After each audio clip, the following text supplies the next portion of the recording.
కోకాపేటలో Allu family, Allu Arvind గారు, అల్లు అర్జున్ గారు, Allu Sirish, Allu family కోకాపేటలో opening కార్యక్రమానికి, ఆ సినిమా థియేటర్ ఓపెనింగ్ కార్యక్రమానికి మన తెలంగాణ ముఖ్యమంత్రి వర్యులు మన రేవంత్ అన్న ఓపెనింగ్ కార్యక్రమానికి వెళ్ళారు.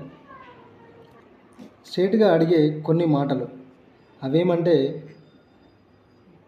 రేవంత్ అన్న, ఒక సినిమా థియేటర్ ఓపెనింగ్ కార్యక్రమానికి వెళ్ళాల్సిన అవసరం అయితే నీకు లేదు. ఒక సినిమా థియేటర్ ఓపెనింగ్ కార్యక్రమానికి నువ్వు వెళ్ళాల్సిన అవసరం అయితే 100% లేదు. ఎందుకంటే ఒక ముఖ్యమంత్రి హోదాలో ఆ సినిమా థియేటర్ ఓపెనింగ్ కార్యక్రమానికి వెళ్ళడం ఏందన్న? ఒక ముఖ్యమంత్రి హోదాలో ఒక సినిమా థియేటర్ ఓపెనింగ్ కార్యక్రమానికి వెళ్ళడం ఏంటి? ఫస్ట్ పాయింట్ అదొకటి. రెండో విషయానికి వచ్చేసరికి, అంటే నీకు కొంచెం ఏమన్నా అనిపిస్తలేదా అన్న? అంటే కొద్దిగా తెలంగాణ సమాజం అందరికీ గుర్తుండే ఉంటుంది ఈ విషయం. అందరూ కూడా అందరికీ గుర్తుంది, ఆల్మోస్ట్ అందరికీ గుర్తుంది, ఎవరు మర్చిపోరు ఈ విషయాన్ని. అయితే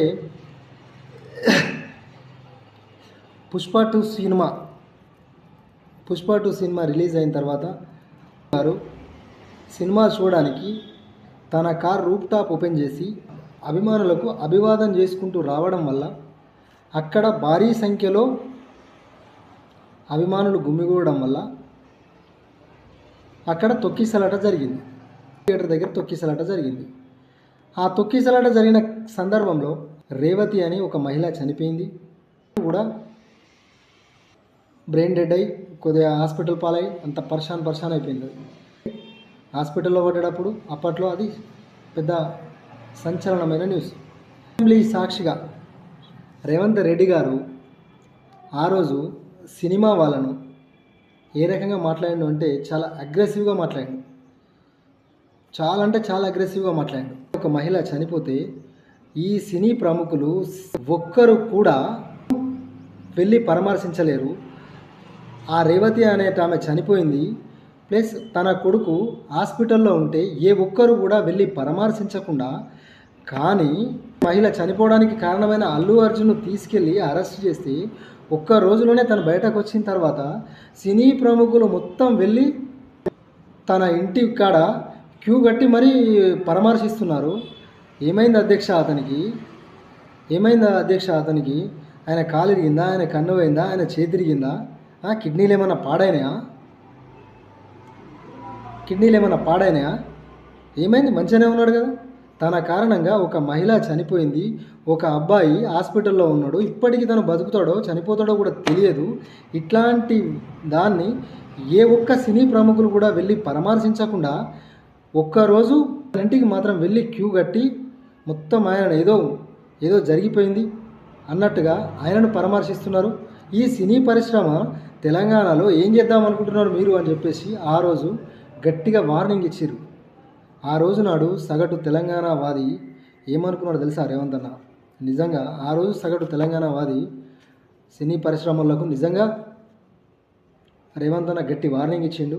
నిజంగా ఒక మహిళ చనిపోవడం అనేది చిన్న విషయమా? తన కొడుకు కూడా ఆ రకమైన ఇబ్బంది పడడం, తను ఇంకా ఒక్కళ్ళు కూడా వాళ్ళు వెళ్ళి పరామర్శించకపోవడం, ఈ సినిమా వాళ్ళకు మంచి గట్టి వార్నింగ్ ఇచ్చిండు రేవంత్ అన్న అని అనుకున్నారు. కానీ మీరు ఈరోజు ఇదే అల్లు సినిమాస్, కోకాపేటలో అల్లు సినిమాస్ అనే సినిమా థియేటర్కి వెళ్ళి అక్కడ మీరు భజన చేయడము వింటే, ఆ రోజు మీ మీద ఉన్న ఆ ఫీల్ ఏదైతే ఉందో అది ఇప్పుడు కొంచెం డౌన్ అయింది. అల్లు అరవింద్ గారు ఏం మారలేరు, అల్లు అర్జున్ గారు ఏం మారలేరు, అల్లు శిరీష్ గారు కూడా ఏం మారలేరు. మారిందలా నువ్వే. అసలు ఇవాళ నువ్వు భజన ఎందుకు చేస్తున్నావో అర్థమవుతలే. ఆ రోజు అసెంబ్లీలో అంత పెద్ద అగ్రెసివ్గా మాట్లాడాల్సిన అవసరం లేదు. ఎట్ ది సేమ్ టైం ఈరోజు తూటుపాతు సినిమా థియేటర్ ఓపెనింగ్కు నువ్వు రిబ్బన్ కట్ చేయడానికి వెళ్ళాల్సిన అవసరం కూడా లేదు.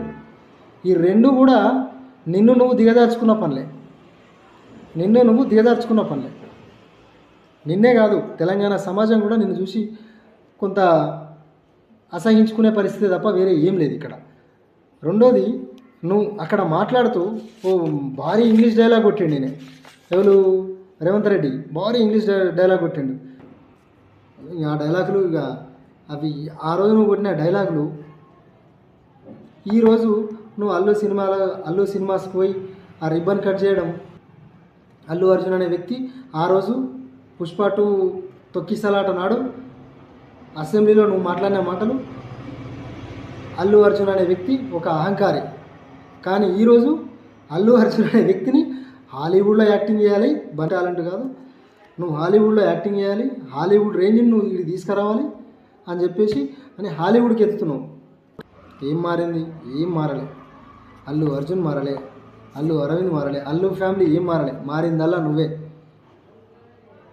ఆ రోజు వాళ్ళు నేను పట్టించుకోలేరు, ఈరోజు రానుడితోనే ఉరికినావు. కొంచెమన్నా రేవంత్ రెడ్డి గారు కొంచెమన్నా ఉండాలి. తెలంగాణ సమాజం చూస్తుంది, అన్నిటినీ చూస్తుంది. అల్లు అరవింద్ గారిని చూస్తుంది, నిన్ను చూస్తుంది, అల్లు ఫ్యామిలీని చూస్తుంది, మిమ్మల్ని చూస్తుంది. స్వర్గంలో ఉన్న అల్లు రామలింగ ఆత్మ శాంతిస్తుందట. రేవతి ఆత్మ ఘోషిస్తుంది నిన్ను చూసి. ఆమెకి ఏ పాటి సహాయం చేసినావు? ఆ రోజు నాడు ఏ పాటి సహాయం చేసిరు వాళ్ళు? ఆ సహాయాన్ని ఏ ఒక్క రోజన్నా బయట పెట్టిరా? తెలంగాణ సమాజం సాక్షిగా ఏ పాటన్నా బయట పెట్టిరా? కోట్లనే చూసుకుంటా అని చెప్పేసి నిన్ను సవాల్ చేసి మాట్లాడాడు. ఏం మారింది? ఏం మారలే. వాళ్ళు ఏం మారలే, నువ్వే మారినావు. ఇంకా భారీ డైలాగ్ ఒకటి వదిలిండు, ఈ పుత్ర వాత్సల్యం గురించి మాట్లాడాడు. మరి ఆ రోజు ఎందుకో అహంకారం అన్నావు, ఈరోజు ఎందుకో పుత్ర వాత్సల్యం వచ్చింది. ఎక్కడ మారింది? ఏం మారింది? వాళ్ళని చూసి మొత్తం తెలంగాణ సమాజం మొత్తం చాలా గొప్పగా ఫీల్ అవుతారు అని చెప్పేసి చెప్తున్నాం. అసలు ఓపెనింగ్ కార్యక్రమంలో ఇంకో మాట కూడా 100 రూపాయలు పెట్టి మనం టికెట్ కొని 100 రూపాయలు పెట్టి మనం టికెట్ కొని ఆ సినిమాను మనం ఈజీగా జడ్జ్ చేయొచ్చు. కానీ ఆ సినిమా కోసం పడే కష్టం అనేది యాక్టర్స్ మాత్రమే తెలుస్తుంది అని చెప్పేసి అని అన్నాను. వాళ్ళకంటే రెట్టింపు యాక్టింగ్ చేస్తున్నావు కదా నువ్వు, వాళ్ళకంటే రెట్టింపు యాక్టింగ్ చేస్తున్నావు నువ్వు. అల్లు అర్జున్ కంటే మించిపోయినావు నీ యాక్టింగ్లో. అల్లు అర్జున్ ఇంత కాదు, గోరంతా కాదు. అల్లు అరవింద్ గారు ఓ సెటైర్ వేసిరు, ఈయన వారానికి 14 రోజులు పనిచేసే మనిషి, ఈయనకున్న తపన అంతా ఇంత కాదు, ఏకిండో అది నీకే తెలవాలి. పోయి వేయించుకున్నావు ఓ సెటైరు, రిబ్బన్ కటింగ్కి పోయి వేయించుకున్నావు. ఒక్క రోజుకే అల్లు అర్జున్ బయటకు వచ్చేసిండు, తీసుకుపోయి జైల్లో నూపిస్తాను చూసినావు నువ్వు. కానీ ఒక్క రోజుకే బయటకు వచ్చేసిండు తన ఇన్ఫ్లుయెన్స్ ఉపయోగించుకొని. కానీ నువ్వేం చేసినావు? మళ్ళీ ఇవాళ పోయి వాళ్ళతో పాటు రిబ్బన్ కటింగ్ చేసుడు, వాళ్ళతో పాటు కూర్చున్నాడు, వాళ్ళతో పాటు స్టేజ్ పంచుకున్నాడు. ఆ స్టేజ్ పంచుకునే దగ్గర కూడా విచిత్రం ఏంటంటే అటు అయ్యా ఇటు కొడుకు, మధ్యలో నువ్వు, పక్కపంటి ఇంకోలో ఉన్నారు, అది వేరే విషయంలే. కానీ నలుగురు, ఐదుగురు మొత్తం మీద స్టేజ్ పంచుకున్నావు. అల్లు సినిమాస్ ఓపెన్ చేయడానికి కోకాపేట పోయి రిబ్బన్ కట్ చేయించుకున్నావు. నీకు ఇక ఈ సందర్భంగా నేనైతే ఒక మాట అయితే నీకు చెప్పదలుచుకున్నా. నువ్వు చేస్తున్న యాక్టింగ్ అల్లు అర్జున్కు మించిపోయింది. నువ్వు చేస్తున్న యాక్టింగ్ అల్లు అర్జున్కు మించిపోయింది. నీ యాక్టింగ్ను తెలంగాణ సమాజం మొత్తం చూస్తున్నారు. తెలంగాణ సమాజం మొత్తం చూస్తున్నారు. ఆ రోజు నువ్వు అసెంబ్లీలో మాట్లాడిన అంత అగ్రెసివ్ వర్డ్స్, ఈరోజు నువ్వు పోయి ఆ రిబ్బన్ కటింగ్, వాళ్ళకు చేసే భజన, ఇవన్నీ చూస్తున్నారు. నిన్ను నీ రిబ్బన్ కట్ చేసే రోజులు ఖచ్చితంగా 100% ముందున్నాయి. Thank you.